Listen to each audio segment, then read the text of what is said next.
Muito bem.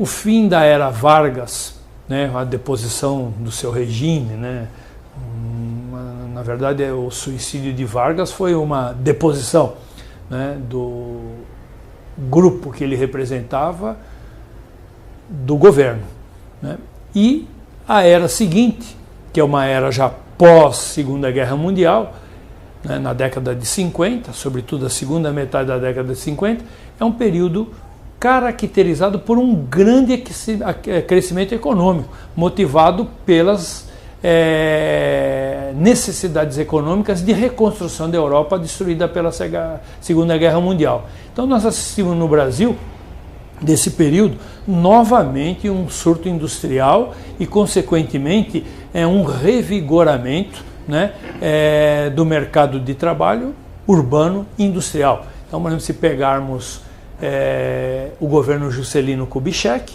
que vai até o final da década de 60, ele é marcado pela implantação da indústria automobilística.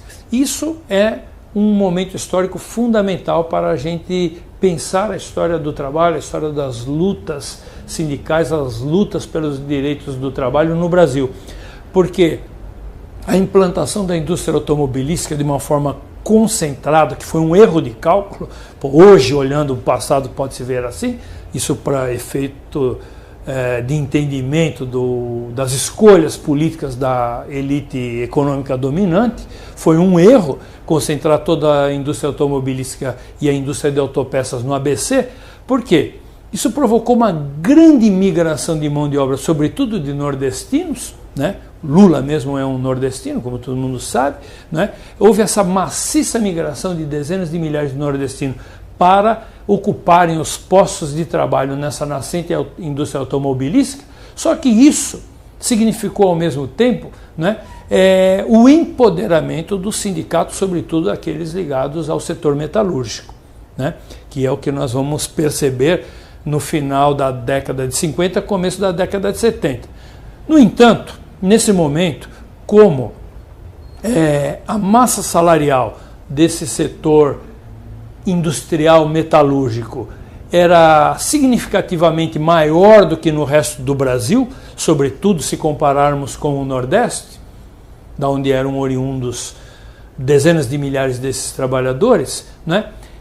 Essa remuneração acima da média, comparada com outras regiões do Brasil, também foi uma forma de temporariamente pacificar o movimento social, de pacificar ou nem ter justificativa em termos, né, para grandes movimentos sociais como greves e tudo mais.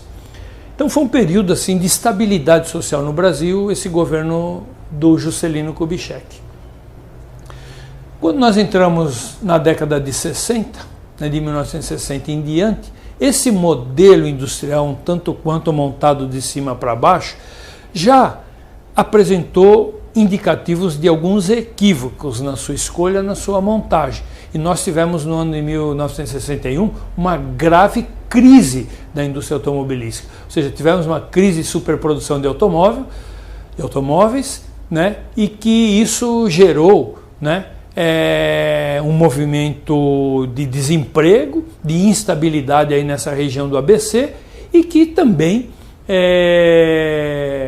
se associou a outros focos de tensão no Brasil, no campo e em outras cidades. Então nós vamos assistir esses primeiros 4 anos da década de 60, anos de grande turbulência política, até porque também esses primeiros 4 anos, né, de 1960 a 64, ele politicamente é marcado pela volta ao poder político do grupo getulista.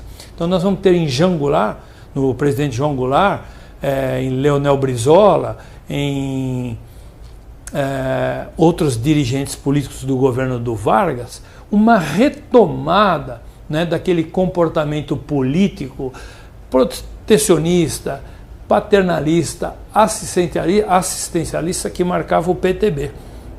Então, há uma retomada de um nacionalismo desenvolvimentista getulista mais à esquerda agora, né? E claro que esse grupo, né, que toma o poder agora, né, ele precisa de bases sociais para a sua sustentação política, até porque ele está enfrentando a reação contrária, né?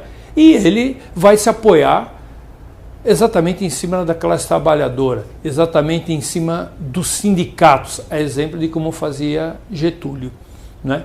Então, nós assistimos esses primeiros anos aí da década de 60, um renascimento de um movimento sindical e de reivindicações trabalhistas, de aperfeiçoamento da legislação trabalhista, acentuado se comparado ao período anterior, de Juscelino e tudo mais.